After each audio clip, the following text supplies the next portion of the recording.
revision. I hope you can see my screen now. Yeah, it is a revision of what we have been doing. We've been doing consolidation, and we said consolidation is basically combining financial statement of a group and its subsidiaries. And subsidiary we defined as where an investor controls an investee. We said the investor, who we call the parent or the holding company, has control over the investee. And we define the principles of control under IFRS 10. So we went to the mechanism, looking at how we prepare financial statement, how do we combine the statement of profit and loss, how do we prepare the statement of consolidated statement of financial position. We said we look at all assets together, because when you control everything. Even if your interest is 80%, you don't control 80% of the asset, you control the entire asset, but you recognize the equity that relates to outside party, which we call non-controlling interest.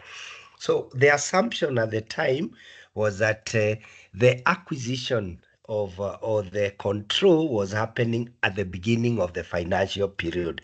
So we say if the reporting period is January 1 to 31st December, then we always assume that the acquisition of the investee by the investor always happened on the first day of the financial year. Whereas that is possible, it is rarely the case. Acquisition as a result of continuing business transaction and business negotiation, and therefore acquisition could happen at any time within the reporting period. So what we want to cover today is just a modification where an investor invest or take control of an investee in between a financial period. For example, their period starts January to December, and then in March or in April or in June, they acquire another company. Then we are saying the company during the reporting period, part of the reporting period will be before acquisition, and part of the period will be after acquisition. Basically, that is what we call interim acquisition of interest in a subsidiary.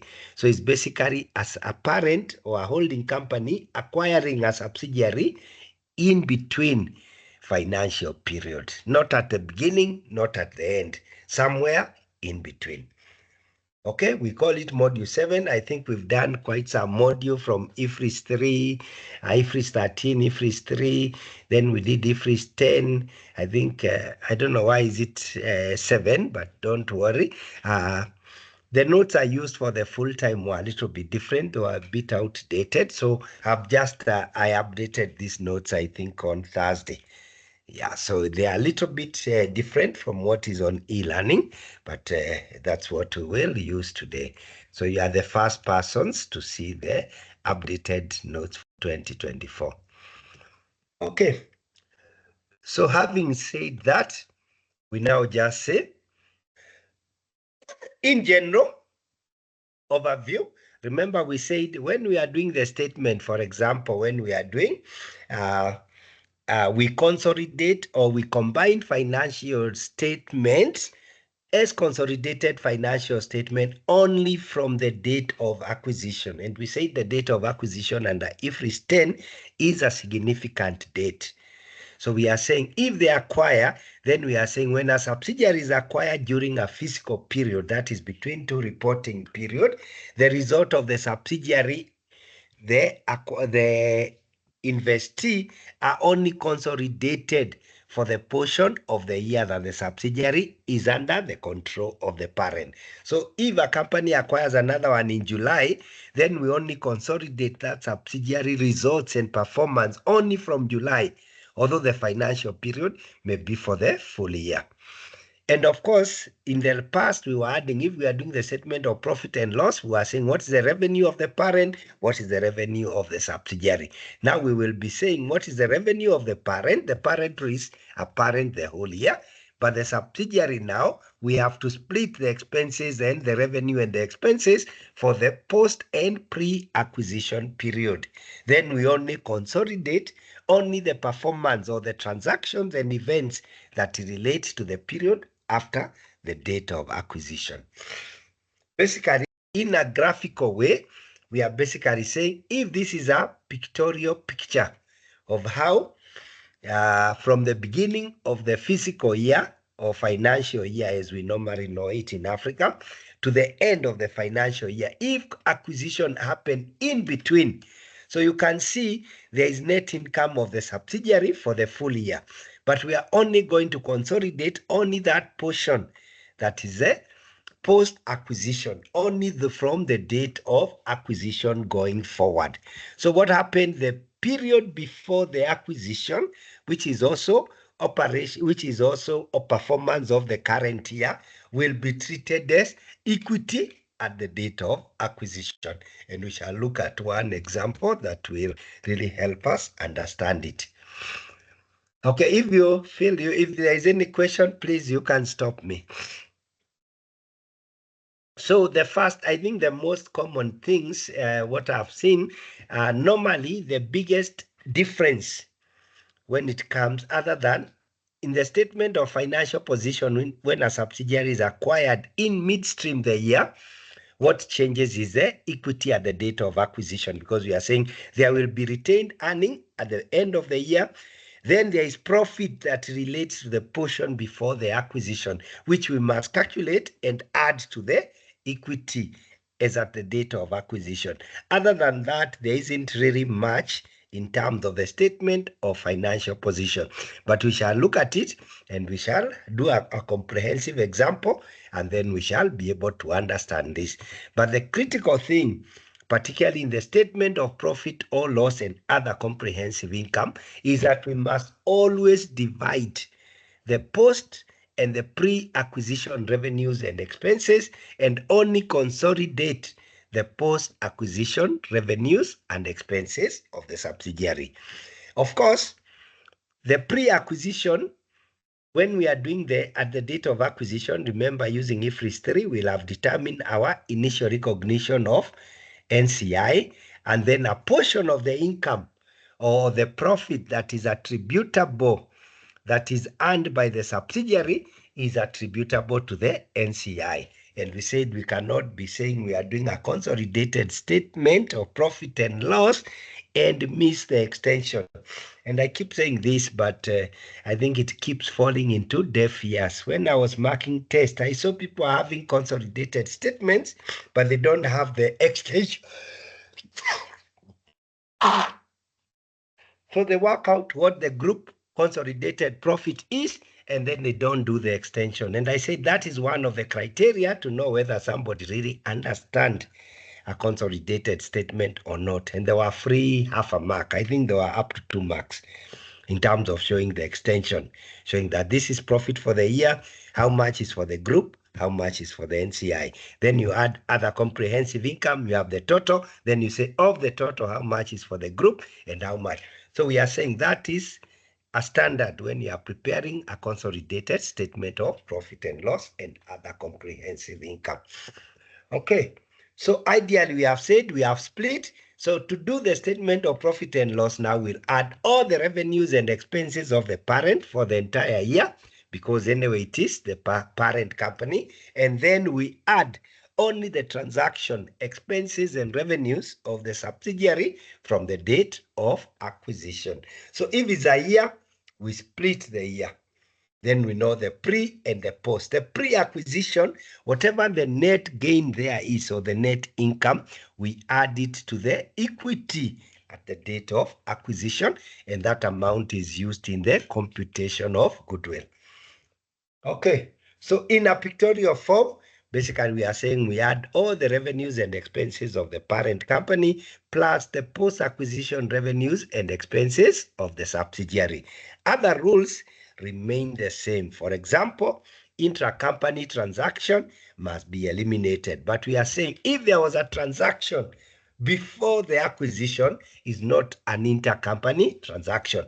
Intercompany transaction will only apply from the date of acquisition.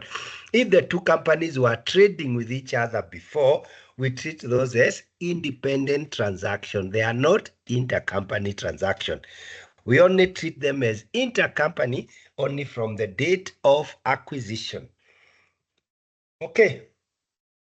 Now I want just to go through. I think this is now from here to the next 5-7 slides to the end is what I've updated.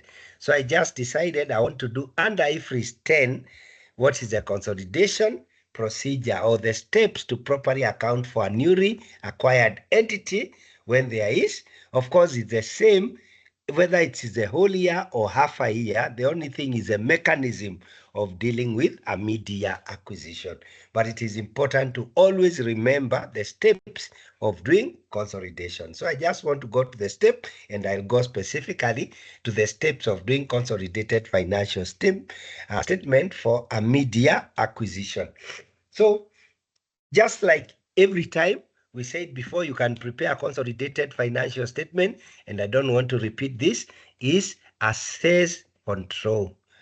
Under IFRS 10, define what controls is and determine how do you, when does an investor obtain control of an investee. And I think I put this question in the test. I think it was 5 marks theory, and I saw most of you got 0. And they are the basic things of IFRS 10, where we said you must assess whether it is power, whether it's exposed to right or variable return, and whether they are able to use that power to affect the return. Those are the basic principles of assessing control. When they are met, then you know control has been achieved. And of course, we talked in terms of power, we are saying it is power to direct the relevant activity. And I saw a lot of confusion, students saying, no, there is significant influence, so there is control. And I realized they never went through the notes and the degree and the influences of control, where we say the highest level where we do consolidation is called control. Then the second level, we call it joint control, where relevant activities are jointly controlled between the investee of the investor and another party or other party jointly, meaning that the relevant activity cannot be agreed upon without the joint agreement of some parties. Then the third level, which we called associate, and we said where we apply the IS 28 is where we call significant influence. Basically, they can influence the operating policies, the financial and operating policy, because there will be indicators. For example, if you are represented in the board, board is always a significant decision-making body, but doesn't mean you are directing, but you can influence by being in the board. Or for example, if you are providing key personnel management, those are the ones who make day-to-day activities and decisions on their relevant activities. So if you are appointing any of those parties, then you have significant influence. Doesn't mean you control, but you can influence. It is much lower. And the student keep thinking significant influence is a higher level than control. Control is the highest level of directing the relevant activity. Significant influence just means that you can influence, but you don't direct, you don't control. And then we talked about the last level, which was less than significant influence, where you are just an investor, and we say that one we treat it like a financial asset. If you bought shares and they are 10% or 15% of another company, so we are saying that is less than significant influence. Of course, if it's 15% and they find it deemed fit for you to have a director sit on the board, then you move from less than significant to significant, because you can now influence. If they decide 15 is significant enough, you must have a representation in the board.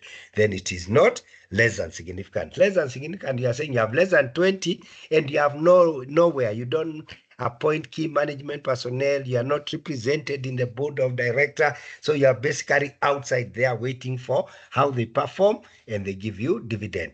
So the first thing is to always assess control. And we talked about how to assess whether it is at the beginning of the year or in the middle of the year. We must always assess control.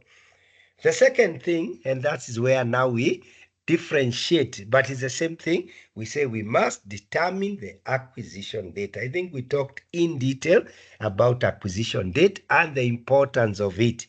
So we are saying because at this date, then we are going to look at the fair value of all identifiable assets and liability and determine our goodwill and equity of NCI. So if it is at the beginning of the year, it is easy to determine what the net asset is because we look at the equity, because remember, using the accounting equation, asset minus liability equals to equity. So when we talk about the net asset, which is asset minus liability, we are only talking about equity. So equity is represented by the share capital, the share premium, all those reserves that are there. However, because companies have different accounting policies, they may not be using fair value in terms of their assets and liabilities.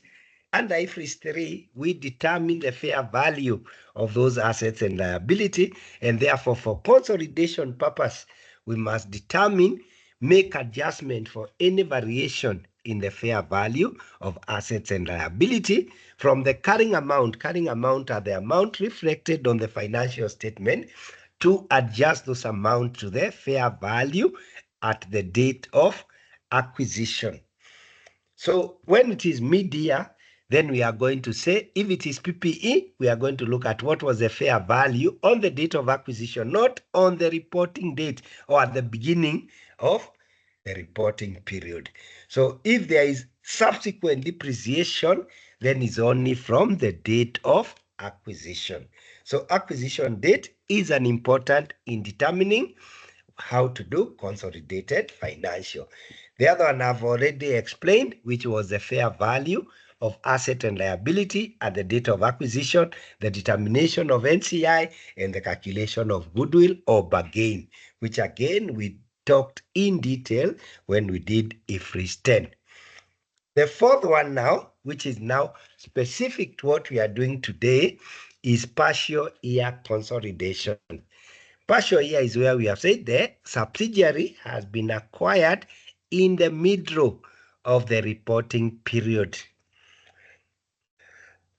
And therefore, we have already said that we only consolidate from the date of acquisition.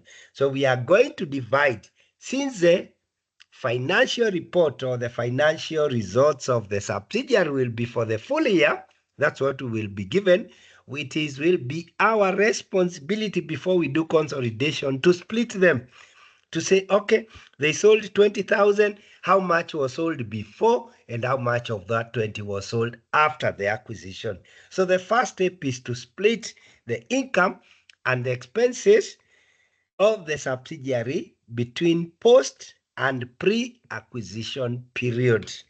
Once we do that, then we can now only add the parent plus the post-acquisition to prepare the consolidated financial statement. That is the statement of profit and loss and other comprehensive income. Regarding the issues of the statement of financial position, and in step 3, when we are determining our net asset at the date of acquisition, the net performance, meaning the net profit for the period before the acquisition. If the acquisition happened on the 1st of July, then we are saying from January 1 to 30th June is a post-acquisition. We are saying the net performance, the net profit for that post-acquisition period has to be treated as part of the net asset. So we treat it like retained earning at the date of acquisition. Step 5, what's happening? I thought...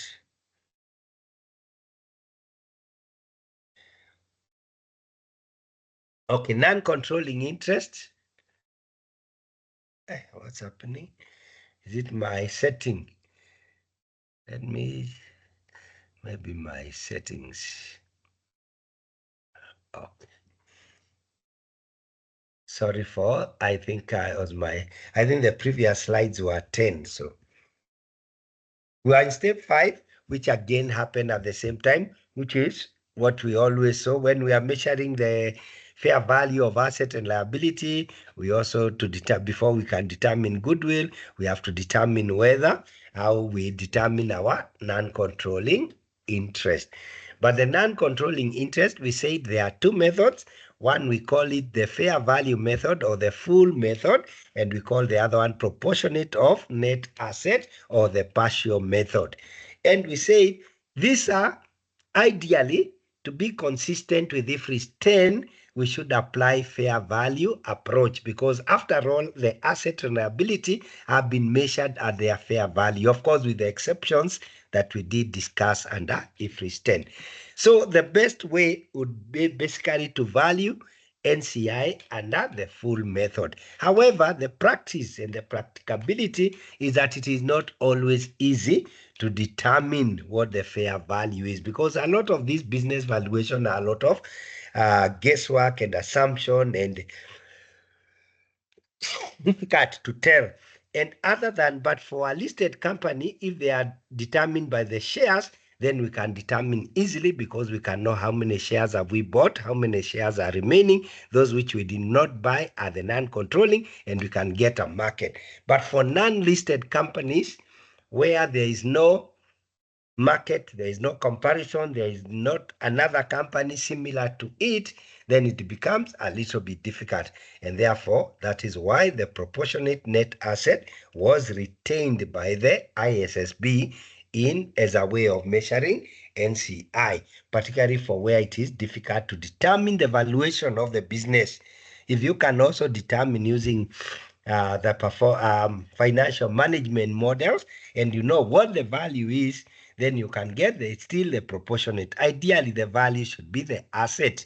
And the asset we are saying is not just the physical asset that we measure at the fair value, but we know there is non-tangible asset, the goodwill. So we are saying if we can determine the value of the entire business and we know what value we have taken, then we can always work out what NCI is. And that NCI would become fair value. However, if we cannot determine the value of the assets or the business as a whole, then we use net proportionate. And then these two methods are a little bit different. Once we apply the full method, if that goodwill is ever impaired or there is any effect on that goodwill, then the proportionate, that loss or that impairment of the goodwill will be equally shared. Remember, I've been saying in a consolidated statement of profit and loss, we show the extension. We have made so much profit, how much relate to the parent, how much relate to the NCI. If we used full value method or the fair value method, then we are saying that whenever the goodwill is impaired, that loss will be shared proportionally according to their interest into the earnings. So if there is an impairment of 100,000 and the group is 60%, then the group will take 60,000 and NCI will take a share of 40,000. However, if we have used the proportionate of net asset, ideally, we have basically taken NCI directly as their value. We have not taken anything over and above the identifiable assets. And therefore, we have said in terms of measuring NCI, once we measure using the proportionate share, then we have taken no value of goodwill related to NCI. And therefore, if any goodwill is ever impaired, the total loss or the total share is taken by the group. Okay, next one. After we do that, it's a normal thing. We elimination of intercompany transaction. And I think the example we'll do today, we'll have a number of examples. So intercompany transaction may be sales from one company to the other, could be transaction where one is invoicing the other one and the other one is paying for administration purposes, or they could be, of course, intercompany balances would also be debtors. One owes another one a certain amount, and therefore we are saying in the end, those are intercompany transactions and they must be eliminated. Once you do that, you now do post-acquisition. Post-acquisition adjustment are where we are looking at. Now we go and look at, for example, we look at impairment of goodwill as one. And if that goodwill has been impaired, yeah, of course, goodwill is never for the acquisition. And I want to say that sometimes goodwill is for a period of time and therefore we amortize over time. But in acquisition under IFRS 10, we do not amortize goodwill. We test it for impairment. And once it is impaired, then depending on the method of calculating NCI, then the share of that loss may go either to the group or is shared between the group and NCI. But we are basically saying that after the date of acquisition, we make post-acquisition adjustment, and we shall look at some of them.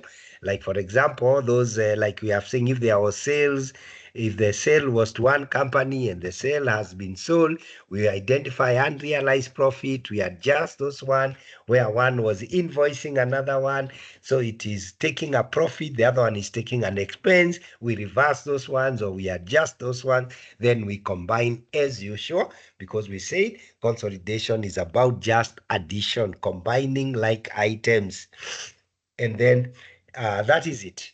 Now let's look at this, then we look at a comprehensive example. Then if we can understand that one example, then you can do one or two others on your own, then you understand. I always tell students it's best to understand, because if you don't understand, then if you understand one, some students maybe one is enough, you understand the principle. But doing 20 or 50 without understanding the principles won't help you in any case. So let's look at this simple example, of a partial consolidation. It's just let's assume company A acquires a 70% of company B on 1st of July 2024, the acquisition date, and both companies have financial year end on 31st December. Okay, then from July 1, we are saying company A will now, company B will be part of company B becomes a subsidiary of company A from the 1st of July. And therefore, when we are preparing consolidated financial statement, we'll only prepare consolidated financial statement of A and its subsidiary B only from the 1st of July. Okay, and therefore we are saying if we now have performance, the results or the statement of profit and loss and other comprehensive income for company B for January to December, then we will split January to June and July to December. It's not always equal, but for the sake of exam, in most cases at our level, we will be told revenue and expenses accrue evenly, meaning that every month is equal to every other month. But that is not always the case. Sometimes it's not the case. We say the first 6 months are normally difficult and the business double in the second half of the year, and therefore we may have to use our quantitative technique to share or to distribute in terms of ratio and those things, which is outside. We can work it out, but it's not really subject to accounting. We assume you'll be able to split the transaction before and after. In real life, you already know the actual transaction for January to June, and you know the actual transaction for July to December. But for class, you may be told the first half was much weak than the second half, or the second half things doubled, or after the acquisition there was more optimism with the customers and therefore they bought more, and therefore the sales for the second half were double the first half, meaning now that only 1/3 is for the first 6 months, the 2/3 are for the next 6 months. But that is something outside our so those are the steps we have talked about. Those are the 7 steps that we will follow, and I will go to a question and then we'll follow this 7 step and do a comprehensive question which was for 25 or 30 marks in an exam. Okay, disclosure always important, but I think if you have noticed, even in our course outline, we have not really focused on disclosure as far as sorry doctor, Yes. sorry doctor, with the notes, these slides, have you uploaded or are they on Teams? Where can I you get think access? the notes are the notes which are there, the ones for last year on e-learning. But I've said I have updated these ones. Normally what I do, I update them after a class. I taught full-time and they didn't go very well, so after class I went and changed. But there are notes for last year there on e-learning. Do you go to e-learning? Yes, doctor. I'll get it from e-learning. They are there. Sorry, doctor. I was also checking, but I can't see. I only found half of most of this information there. Where did you find? I'm saying the notes are updated. You'll find them the way you are seeing here. I want to open e-learning.